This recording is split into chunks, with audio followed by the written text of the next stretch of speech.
समय पहले की बात है। किसी जंगल के किनारे एक छोटे से गांव में रोहन और अय्यान नाम के दो मित्र रहता था। एक दिन अय्यान और रोहन जंगल में टहल रहा था। तभी अय्यान रोहन से बोलता है।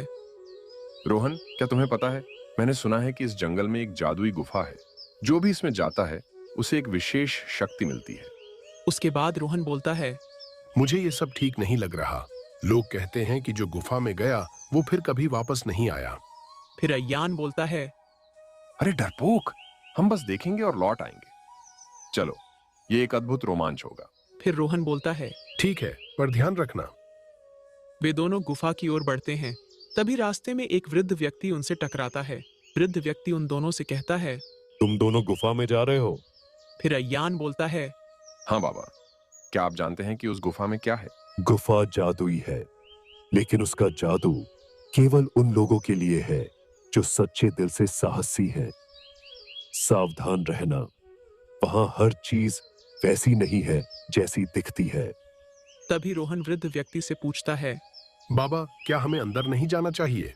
तभी वृद्ध व्यक्ति बोलता है। यह तुम्हारी पसंद है, लेकिन याद रखना, जो भी भीतर जाता है उसे अपने अंदर की सच्चाई से मिलना होता है। ये बोलकर वृद्ध व्यक्ति धीरे धीरे वहां से चला जाता है। अय्यान और रोहन गुफा की ओर बढ़ते हैं। कुछ देर बाद वह दोनों गुफा के पास पहुंचते हैं और देखते हैं कि गुफा का प्रवेश द्वार विशाल और डरावना था। अंदर अंधेरा था, लेकिन दीवारों पर कुछ चमकती हुई आकृतियां दिखाई दे रही थीं। तभी रोहन बोलता है। मुझे नहीं लगता कि हमें और अंदर जाना चाहिए। तभी अय्यान रोहन से बोलता है। अरे बस थोड़ी दूर और चलते हैं। तभी अचानक गुफा के अंदर से एक रहस्यमयी आवाज आती है। कौन है जो मेरी गहराइयों में प्रवेश कर रहा है? क्या तुम तैयार हो मेरी परीक्षाओं का सामना करने के लिए? अय्यान हिम्मत बांधते हुए बोलता है। हाँ, हम तैयार हैं। तभी रोहन बोलता है। अय्यान, मुझे नहीं लगता कि ये अच्छा विचार है। तभी गुफा से आवाज आती है। तो ठीक है, पहला परीक्षण तुम्हारे धैर्य का है। इस गुफा में ऐसे कई रहस्य हैं जिन्हें देखकर तुम्हें विचलित होना पड़ेगा, लेकिन यदि तुम सच्चे हो तो ही तुम अपने रास्ते पर आगे बढ़ पाओगे। अय्यान और रोहन गुफा के अंदर और आगे बढ़ते हैं। उन्हें रास्ते में अजीब अजीब आकृतियां और रहस्यमयी संकेत दिखाई देते हैं। रोहन बार बार डरता है, लेकिन अय्यान उसे साहस बंधाता है। वे दोनों एक विशाल कमरे में पहुंचता है। वहां बीच में एक चमचमाता हुआ पत्थर दिखाई देता है। ये क्या है? ये पत्थर तो जैसे कुछ कह रहा है। तभी गुफा से आवाज आती है। यह दूसरा परीक्षण है। यह तुम्हारी इच्छा शक्ति का परीक्षण है। अगर तुम्हारा मन साफ है तो तुम इसे उठा पाओगे। रोहन डरते हुए अय्यान से कहता है। मत छूना इसे। तभी अय्यान बोलता है। नहीं रोहन, मुझे लगता है हमें इसे उठाना चाहिए। अय्यान पत्थर की ओर हाथ बढ़ाता है और उसे उठाता है। जैसे ही वह पत्थर उठाता है, एक तेज रोशनी कमरे में फैल जाती है और उनके सामने एक विशाल दरवाजा खुल जाता है। तभी गुफा से आवाज आती है। तुमने दूसरी परीक्षा पार कर ली है। अब अंतिम परीक्षा तुम्हारे आत्मविश्वास की है। इस दरवाजे के पीछे वह शक्ति है जिसे तुम खोज रहे हो, पर ध्यान रखना, यह केवल उन्हें प्राप्त होती है जिनका दिल सच्चा और इरादा पवित्र हो।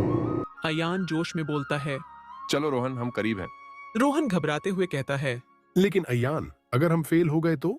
तब अय्यान बोलता है। नहीं रोहन, हमें खुद पर विश्वास रखना होगा। वे दोनों दरवाजे के अंदर प्रवेश करते हैं। अंदर एक प्रकाशमयी आकृति दिखाई देती है। प्रकाशमयी आकृति मधुर आवाज में बोलती है। स्वागत है वीर बच्चों, तुमने सभी परीक्षाएं पार कर ली हैं। अब तुम अपनी वह शक्ति मांग सकते हो जो तुम्हारे दिल में है। तभी अय्यान सोचते हुए कहता है कि मुझे ऐसी शक्ति चाहिए जिससे मैं अपने परिवार और दोस्तों की रक्षा कर सकूं। रोहन आश्चर्य से बोला। अय्यान, तुम्हें तो अपने लिए कुछ मांगना चाहिए था। अय्यान मुस्कुराते हुए कहता है। शक्ति वही है जो दूसरों की भलाई के लिए हो। प्रकाशमयी आकृति प्रसन्न होकर कहती है। तुम्हारा दिल सच्चा और इरादा पवित्र है, यही तुम्हारी असली शक्ति है। एक सुनहरी रोशनी अय्यान पर पड़ती है और उसके मन में शांति और आत्मविश्वास की भावना भर जाती है। तभी फिर से गुफा की आवाज आती है। अब तुम दोनों इस गुफा के रहस्यों को जान चुके हो। जाओ और इस शक्ति का उपयोग सच्चे और अच्छे कार्यों के लिए करो। अय्यान और रोहन गुफा से बाहर निकलते हैं। दोनों के चेहरे पर संतोष और आत्मविश्वास है। रोहन खुशी से अयान को बोलता है, अयान, ये अद्भुत था। मुझे कभी नहीं लगा था कि हम इसे कर पाएंगे।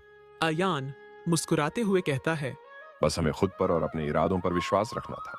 दोनों दोस्त खुशी खुशी जंगल से बाहर की ओर बढ़ते हैं।